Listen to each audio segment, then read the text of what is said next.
श्रीमद्वाल्मीकि रामायण उत्तरकांड अध्याय 63। श्रीराम द्वारा शत्रुघ्न का राज्याभिषेक तथा उन्हें लवणासुर के शूल से बचने के उपाय का प्रतिपादन।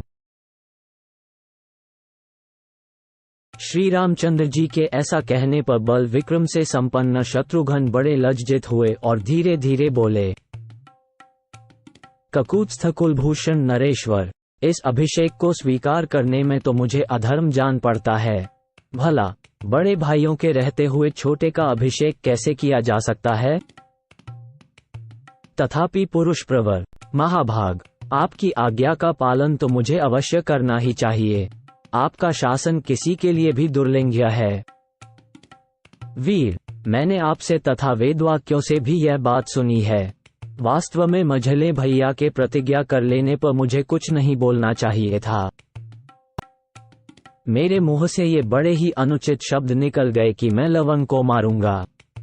पुरुषोत्तम, उस अनुचित कथन का ही परिणाम है कि मेरी इस प्रकार दुर्गति हो रही है। मुझे बड़ों के होते हुए अभिषिक्त होना पड़ता है। बड़े भाई के बोलने पर मुझे फिर कुछ उत्तर नहीं देना चाहिए था। अर्थात भैया भरत ने जब लवण को मारने का निर्णय कर लिया तब मुझे उसमें दखल नहीं देना चाहिए था, परंतु मैंने इस नियम का उल्लंघन किया, इसीलिए आपने ऐसा राज्याभिषेक विषयक आदेश दे दिया, जो स्वीकार कर लेने पर मेरे लिए अधर्म युक्त होने के कारण परलोक के लाभ से भी वंचित करने वाला है। तथापि आपकी आज्ञा मेरे लिए दुर्लंघ्य है, अतः मुझे इसको स्वीकार करना ही पड़ेगा।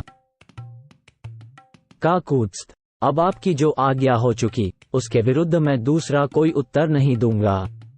मानद, कहीं ऐसा न हो कि दूसरा कोई उत्तर देने पर मुझे इससे भी कठोर दंड भोगना पड़े।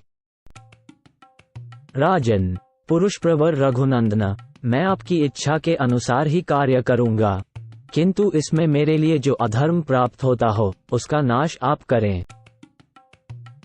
शूरवीर महात्मा शत्रुघ्न के ऐसा कहने पर श्री रामचंद्र जी बड़े प्रसन्न हुए और भरत तथा लक्ष्मण आदि से बोले, तुम सब लोग बड़ी सावधानी के साथ राज्याभिषेक की सामग्री जुटा कर ले आओ। मैं अभी रघुकुल नंदन पुरुष सिंह शत्रुघ्न का अभिषेक करूंगा। काकुत्स्थ, मेरी आज्ञा से पुरोहित, वैदिक विद्वानों, ऋत्विजों तथा समस्त मंत्रियों को बुला लाओ। महाराज की आज्ञा पाकर महारथी भरत और लक्ष्मण आदि ने वैसा ही किया। वे पुरोहित जी को आगे करके अभिषेक की सामग्री साथ लिए राजभवन में आए। उनके साथ ही बहुत से राजा और ब्राह्मण भी वहां आ पहुंचे। तदनंतर महात्मा शत्रुघ्न का वैभवशाली अभिषेक आरंभ हुआ, जो श्री रघुनाथ जी तथा समस्त पुरवासियों के हर्ष को बढ़ाने वाला था। जैसे पूर्व काल में इंद्र आदि देवताओं ने स्कंद का देव सेनापति के पद पर अभिषेक किया था, उसी तरह श्री राम आदि ने वहां शत्रुघ्न का राजा के पद पर अभिषेक किया। इस प्रकार अभिषिक्त होकर शत्रुघ्न जी सूर्य के समान सुशोभित हुए। क्लेश रहित कर्म करने वाले श्री राम के द्वारा जब शत्रुघ्न का राज्याभिषेक हुआ तब उस नगर के निवासियों और बहुश्रुत ब्राह्मणों को बड़ी प्रसन्नता हुई। इस समय कौसल्या, सुमित्रा और कैकेयी तथा राज्य भवन की अन्य राजमहिलाओं ने मिलकर मंगल कार्य संपन्न किया। शत्रुघ्न जी का राज्याभिषेक होने से यमुनाती निवासी महात्मा ऋषियों को यह निश्चय हो गया कि अब लवणासुर मारा गया। अभिषेक के पश्चात शत्रुघ्न को गोद में बिठाकर श्री रघुनाथ जी ने उनका तेज बढ़ाते हुए मधुर वाणी में कहा, रघुनंदना, सौम्य शत्रुघ्न, मैं तुम्हें ये दिव्य अमोघ बाण दे रहा हूँ।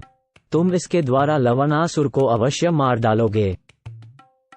काकुत्स्थ, पिछले प्रलय काल में जब किसी से भी पराजित न होने वाले अजन्मा एवं दिव्य रूपधारी भगवान विष्णु महान एक अर्णव के जल में शयन करते थे, उस समय उन्हें देवता और असुर कोई नहीं देख पाते थे।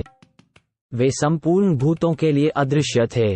वीर, उसी समय उन भगवान नारायण ने ही कुपित हो दुरात्मा मधु और कैटभ के विनाश तथा समस्त राक्षसों के संहार के लिए इस दिव्य, उत्तम एवं अमोघ बाण की सृष्टि की थी।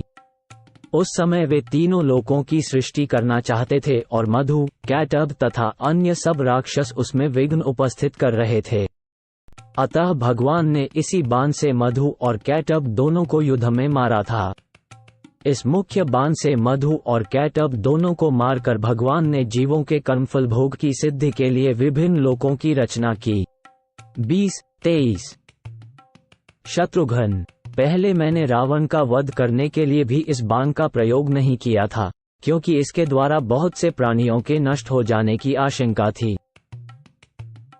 लवण के पास जो महात्मा महादेव जी का शत्रु विनाश के लिए दिया हुआ मधु का दिव्य, उत्तम एवं महान शूल है, उसका वह प्रतिदिन बारंबार पूजन करता है और उसे महल में ही गुप्त रूप से रखकर समस्त दिशाओं में जा जाकर अपने लिए उत्तम आहार का संग्रह करता है। जब कोई युद्ध की इच्छा रखकर उसे ललकारता है, तब वह राक्षस उस शूल को लेकर अपने विपक्षी को भस्म कर देता है। पुरुष सिंह, जिस समय वह शूल उसके पास न हो और वह नगर में भी न पहुंच सका हो, उसी समय पहले से ही नगर के द्वार पर जाकर अस्त्र शस्त्र धारण किए उसकी प्रतीक्षा में डटे रहो।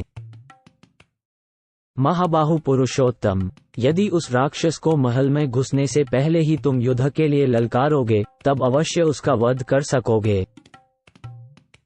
ऐसा न करने पर वो अवध्य हो जाएगा। वीर, यदि तुमने ऐसा किया तो उस राक्षस का विनाश होकर ही रहेगा। इस प्रकार मैंने तुम्हें उस शूल से बचने का उपाय तथा अन्य सब आवश्यक बातें बता दी, क्योंकि श्रीमान भगवान नीलकंठ के विधान को पलटना बड़ा कठिन काम है।